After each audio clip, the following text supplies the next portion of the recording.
jälle. Tere. Heidi ja Alar jälle teiega. Just. Räägime täna ühest Eesti seriaalist. Jah. Minu kallis ema. Jah.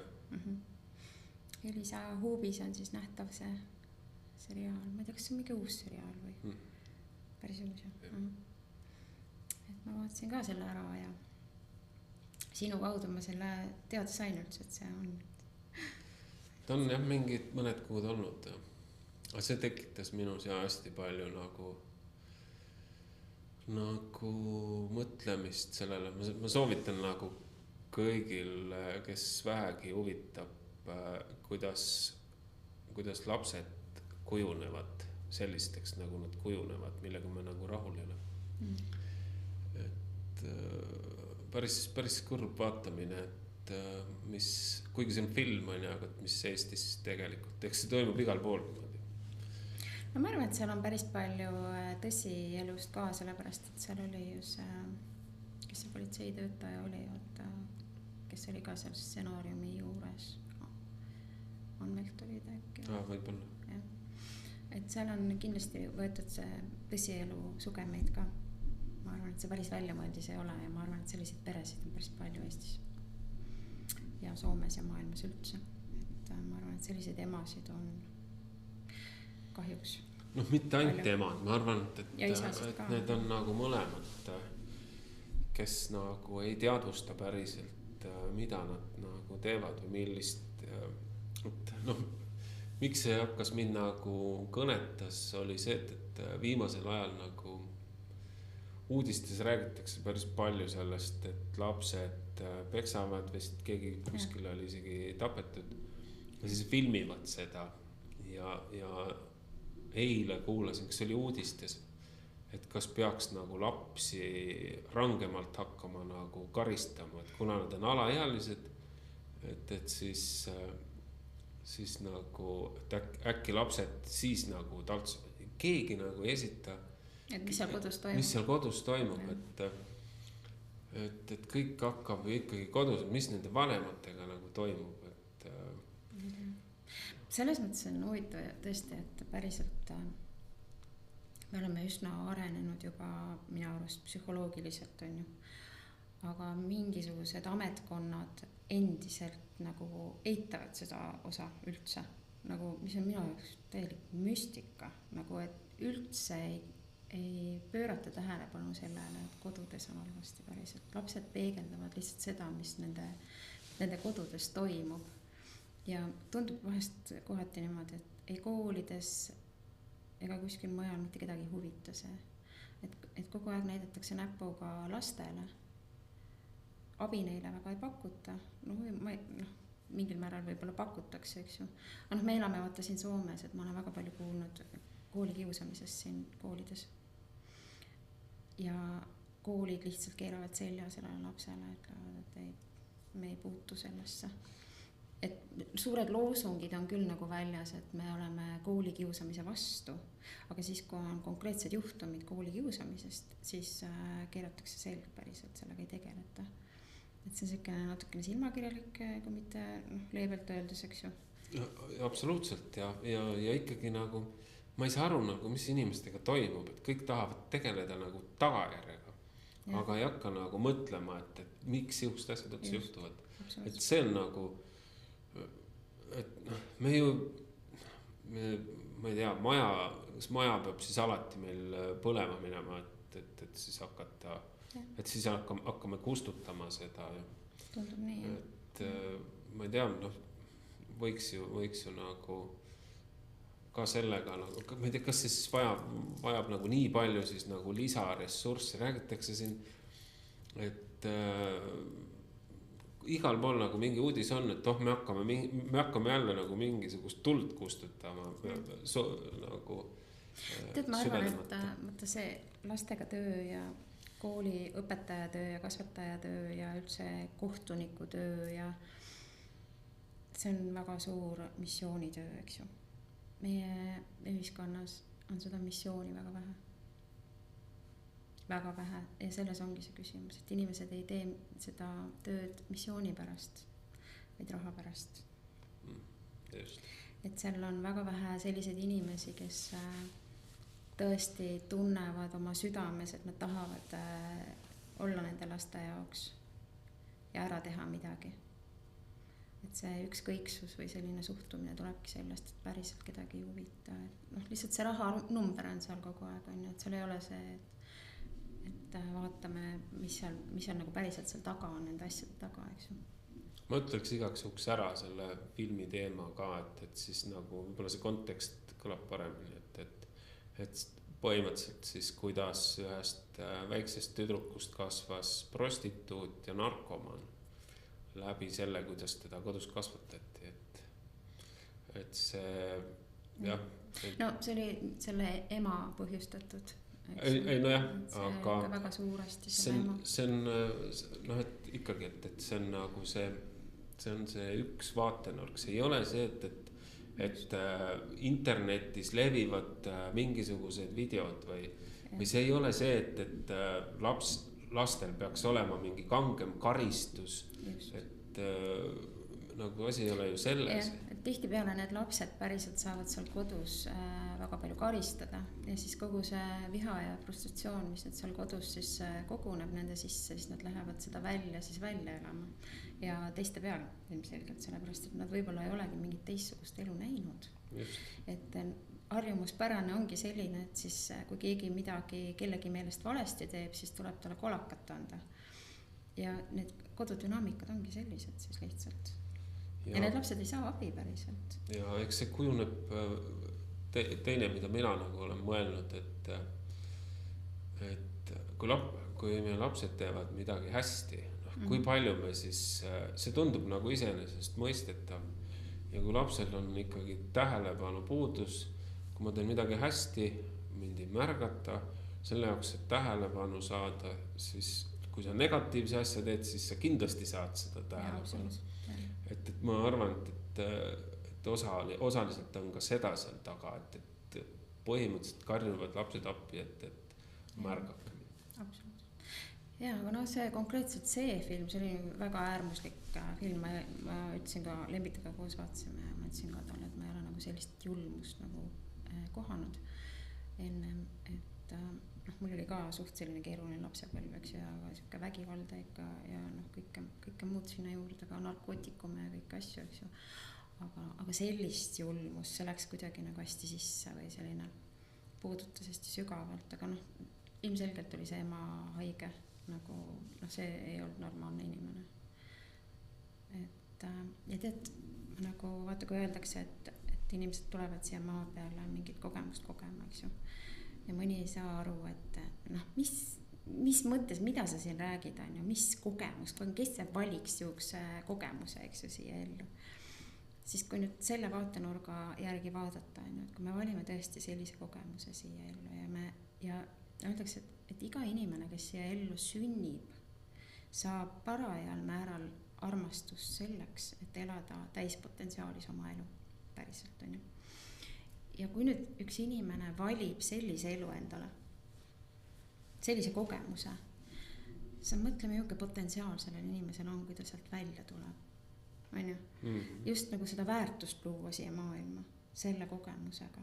Ise mõtlesin, et nüüd see film lõppes ära seal, kus see tüdruk läks siis vangi 15 aastaks. Ja see ema ju sai surma. Ta ei saanudki elada oma elu sellepärast, et see ema lihtsalt ei lasknud. See ema lihtsalt hoidiski teda kogu aeg seal enda juures, sellepärast, et tüdruk teeniks talle siis enda kehaga narkootikume, eks ju. Ta ei saakski elada, sellise ema käest sa ei lähe ära lihtsalt, on ju, see kaassõltuvus on nii suur lihtsalt sellel lapsel, on ju. Ja nüüd saab tal 15 aasta pärast, kui me nüüd sellest filmist räägime, siis lihtsalt saab olla uus võimalus ja selle kogemusega midagi tohutult suurt ära teha selles maailmas päriselt ja sealt tulla välja nagu täie rauaga, nagu, et milline tugevus on sellise inimese, sellise lapse sees, kes tuleb sellisest asjast välja. No see on tema valik muidugi, mis ta valib, kas ta siis tuleb või ta siis ei tule, eks ju. Jah, et ma nagu ka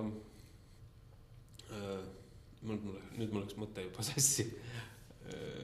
Et noh, ja film, noh, et üks asi on see film, aga noh, tegelikult ikkagi mõelda, et noh, kogu aeg seda kõike ikkagi toimub pidevalt meie ümber päriselt ka suht palju, et ja ma tahtsin seda öelda, et minust, kui kes seda nüüd nagu vaatama hakkab, siis jah, kuigi see on film, siis see hästi palju peegeldab ka seda, kui lojaalsed me tegelikult oma vanematele oleme, hoolimata kõigest. Vaata, siin ongi mõned, et noh, et vanemad on näiteks joodikud, on ju, ja siis laps võetakse ära, viiakse sinna lastekodusse või. Aga mida see laps, kuigi see kodune kord täiskasvanud inimene mõtleb seal, et ei noh, tal on ju seal kuskil parem, siis laps ikkagi jääb talle see, tema tahab sinna koju saada ikkagi oma ükskõik vanemad. Milline see ema või isaga ei ole, see laps alati igatseb oma ema ja isa. Et minust need siuksed, see oli nagu, mida mina sealt nagu jälgisin ka seda, just seda meeletut lojaalsust ja päriselt seda, ikkagi seda lapse armastust oma ema vastu. See oli ainukene inimene, kes tal elus oli. Kõik teised hoolimata kõigest, et jah.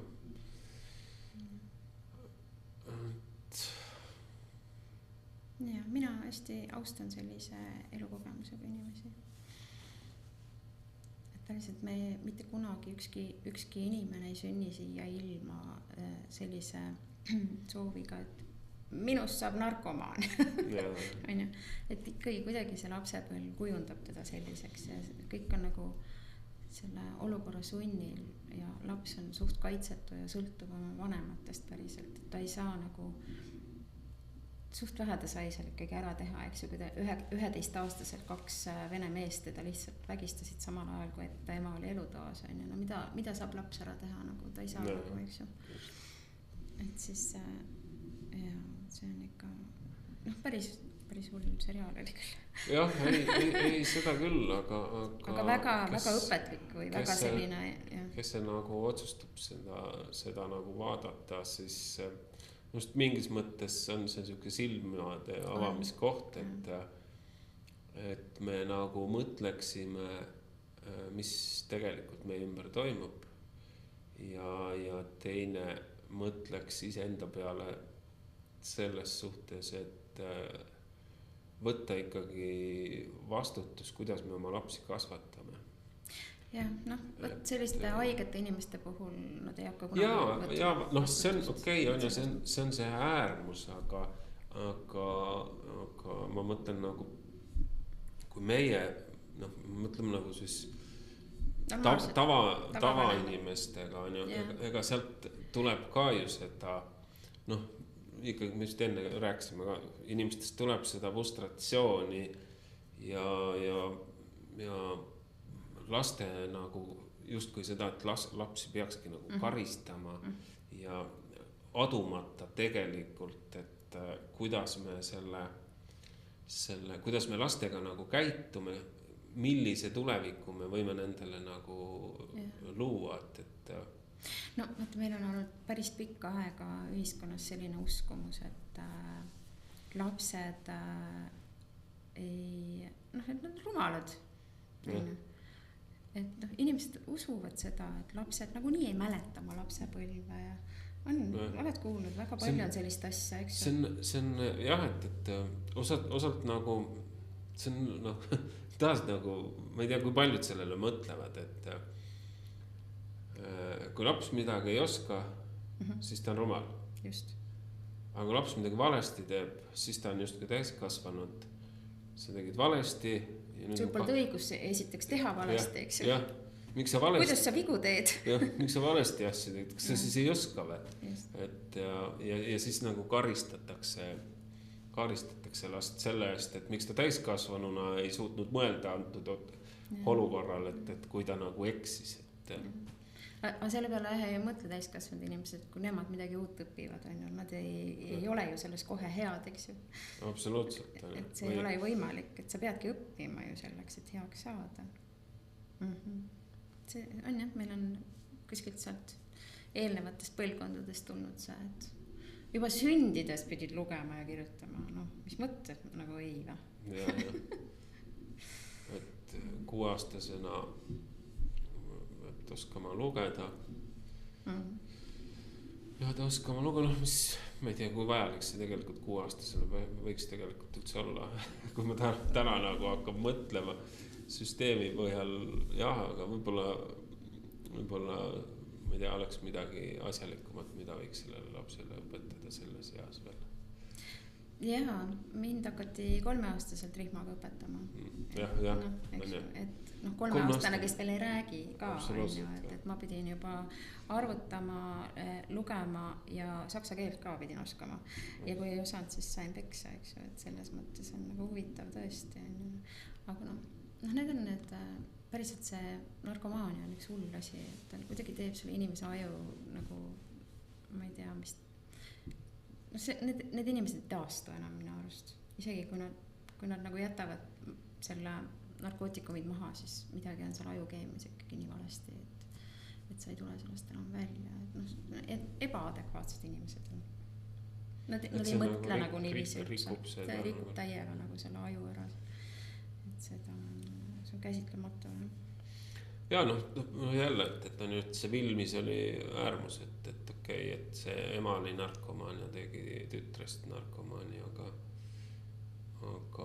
me ju igapäevaelus me ei ole ju kõik narkomaanid, aga väga paljud ikkagi käituvad oma lastega mingil hetkel nagu täiskasvanud ja mingil hetkel on väiksed, siis kui keelata on vaja, siis nad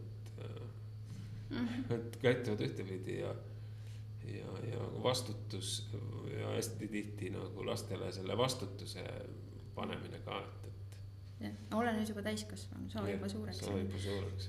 Aga vaata seda narkomaania nagu mõistet võib laiendada siin maailmas, et sa ei pruugi olla meie ühiskonnas, mis on põhiprobleemid perekondades on see, et sa võib-olla ei ole narkomaan sõna otseses mõttes, aga sa oled tööhoolik. See on ka narkomaania. Et väga paljud teevad tööd ja siis teevad tööd ja siis teevad jälle tööd ja need lapsed on üksi päriselt on ju. Et üks variant on see, et kui on üksikud emad, eks ju, nendel ei jää midagi muud üle. Eriti Eestis on ju, siin Soomes on veel toed, eks ju, aga Eestis pole ju üldse mingisuguseid tugesid ju üksikvanematele, praktiliselt mitte midagi on ju. Et siis see ema peabki käima, ma olen ise käinud 3 koha peal tööl, sellepärast, et ma muud moodi lihtsalt ei oleks toime tulnud 2 lapsega üürikorteris, et mis sul üle jääb, aga osad inimesed lähevad vabatahtlikult, paljud mehed lähevad töösse ära, sellepärast, et vältida oma mingisuguseid probleeme, eks ju, perekonnas, naisega on ju. Et see on samamoodi narkomaania mõnes mõttes. Jaa, aga eks osalt see süsteem surub ka meid niimoodi. Seda ka. Ja kõik need mängud on ju, mingisugused kasiinod, eks ju, alkohol, neid narkomaaniad on meil väga palju. Seda sellist põgenemise värki ikka inimestel leidub. Ja kui lapsed jäävad üksi ilmselgelt, siis ei ole, siis need on armastuse puuduses päriselt. Defitsiidis juba väga suures defitsiidis on. Ja sellepärast need asjad juhtuvad. Ja ma olen tähele pannud, et minu arust tänapäeva lapsed on meil eriti tundlikud, kui võrrelda nagu näiteks meie põlvkonnaga, eks sa oled, ma arvan, me enam-vähem ikkagi oleme üks sama, eks 10 aastat vahet. 10? No olen 52, sa oled. Okei, natuke vähem. 3.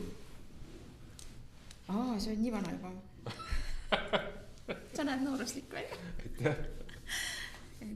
Et meie põlvkond veel kuidagi oli nagu sellised iseseisvamad või jaa, sest meil oli üsna lähedal need meie vanemad, kes oma tundeid üldse ei näidanud välja. Pidi olema tugev. Iga põlvkonnaga läheb see nagu kuidagi nagu kergemaks, eks ju, see tunnete värk. Meie juba julgeme oma tundeid väljendada ja sealt on meie lapsed ka juba võib-olla ka õppinud seda, et võib tundeid väljendada, eks ju. Ja siis tundub, et see uus põlvkond on nüüd see, kes väljendab kõiki neid tundeid mida seal mingi 4 põlvkonda pole väljendanud. Mulle kõik see ATH, mis praegu on ülimoodne asi, et seda on muidugi väga palju ülediagnoositud, ma kujutan ette, ja siis see on ka siuke moevärk ka, et vaata iga asja peale, hiline on ju 5 minutit, siis on, et mul on ATH, on ju, võtke mind sellisena või jätke, eks ju. Et see on ka põgenemise viis, on ju, mul on ATH, ma muud ei kuulegi viimasel ajal, mul on ATH. See on nagu mingi elustiil juba. Vanasti ei olnud siukest asja.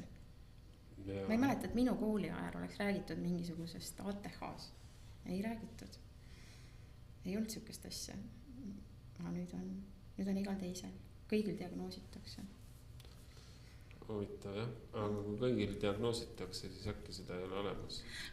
Kahtlane jah, et mulle tundub ka, et see on kuidagi vägagi ülediagnoositud asi. Äkki see ongi siis tegelikult normaalsus, lihtsalt mõned inimesed on natuke teistsugused, ülejäänud on kõik ATH-d. Tead, ma arvan, et me kõik oleme siin ATH-d, sellepärast, et vähemalt 90%, 89% inimestest põeb mingisugust ärevushäiret. Ja kui sa oled pidevalt pinges ja sul on ärevushäire, siis sa oledki ATH. Siis sa ei suuda istuda rahulikult paigalgi ju. Inimesed peavad tegutsema kogu aeg, sellepärast, et nendel kogu aeg kuklas on, ma ei saa istuda. Nii kui ma istuma jään, siis valus hakkab oma tunnete ja mõtetega. Et siis ma peangi kogu aeg liikumises olema. Minul on ikkagi, et kui oled sealt laisk, sa võiksid selle ajaga midagi paremat teha. No täpselt, see tuleb jälle meie need uskumused ja meie kasvatused, eks ju. Et kui meil on kogu aeg niimoodi lapsepõlves öeldud, siis sul ongi selline tunne, et sa ei saa endale lubada lihtsalt niisama puhkust. Sa peadki kogu aeg olema tegevuses. Sul peab kiire olema kogu aeg. Ja kui sul kiire ei ole, siis sa oled laisk. Mina kavatsen selle süsteemi vastu võitlema hakata oma elus, et kergemalt peab saama. Ma ei hakka, ma ei tea, kui võib-olla ma oma poja olen juba kergemalt ei ole vist õige sõna. Ma arvan võib-olla teadlikumalt tegema asju, sest vaata, kui sa oled kogu aeg rööprähkled ringi, see nagu väga ei ole nagu produktiivne niimoodi ju.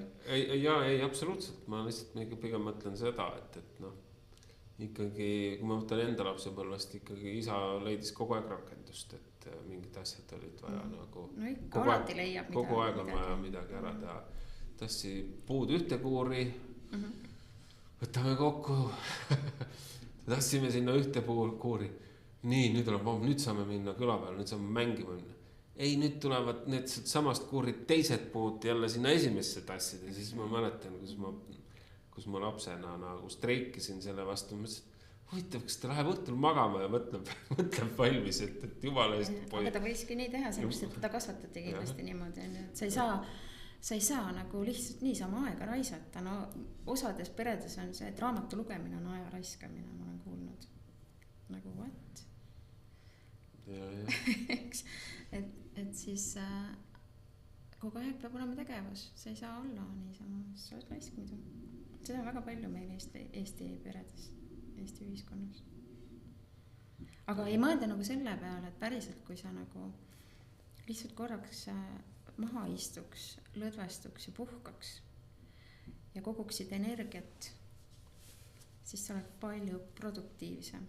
Kui siis, kui sa lihtsalt kogu aeg oled jooksus, sul energiat ei ole, sul on paha tuju, sa oled kurnatud päriselt. Sa ei ole üldse siis nagu väga efektiivne. Ellujäämisrežiimis kogu aeg. Sa ei tee oma töödki, minu arust ma arvan korralikult siis ju. See on kõik nagu üle käe läheb, eks ju. Ma olen küll hästi kiire, jube tubli olen, eks ju. Aga see, mis sa teed, see on nagu täiesti selline suvaline, eks. Et päriselt see puhkus on ikkagi väga oluline inimestel. Jälle me tuleb see päriselt kogu aeg. See ära elimineerime. Ja, siuke värk. Ma tean, nüüd ma sain südamelt ära räägitud selle teema. Ma sain aru jah, et sul läks hästi hinge see. Mind ka puudutas see film, et tõesti vaadake seda seriaali, see nagu supernäitlejad ja Eesti seriaal ja tõesti, eestlased teevad ägedaid asju. Jah, minul tekkis esimese, kurat, mis toimub. Ja siis teiseks oli see, et ma mõtlesin, ja siis minul on nagu julgust veel, ma ei tea, mingitel hetkedel nagu nina vingu lasta, et tegelikult adumata, mis meie ümber nagu päriselt toimub, et ma arvan, me ei tea pooli asju, mis siin ümber toimub ja võib-olla mõnes mõttes teadmatuses peitub ka jah, ei absoluutselt, aga see on jälle ikkagi minu jaoks, mulle meeldib sellele mõelda. Aga vaata nüüd lõpetame rõõmsama noodiga, et me käisime ka praktiliselt ühel ajal vaatamas filmi. Jah, ma ei mäleta, mis see nimi on. Täiuslikud võõrad. No üliäge ka. Teeme reklaami, et soovitame minna seda samamoodi eestlaste, eks ju, tehtud. Mõtleb, seda on vist erinevates maades tehtud erinevates keeltes, aga nüüd Eesti variant tuli välja. Mina ei tea, terve see kaua see film kestis 1,5 tundi. No ma ainult hirmusid seal. No eks seal oli ka. See oli naljakas lihtsalt. Eks seal oli ka päris hea.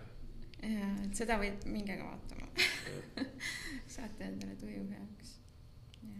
Et jah, väiksed filmiminutid siia vahepeal. Ja, loodetavasti meeldis. Kohtame jälle. Ja, tšau. Tšau.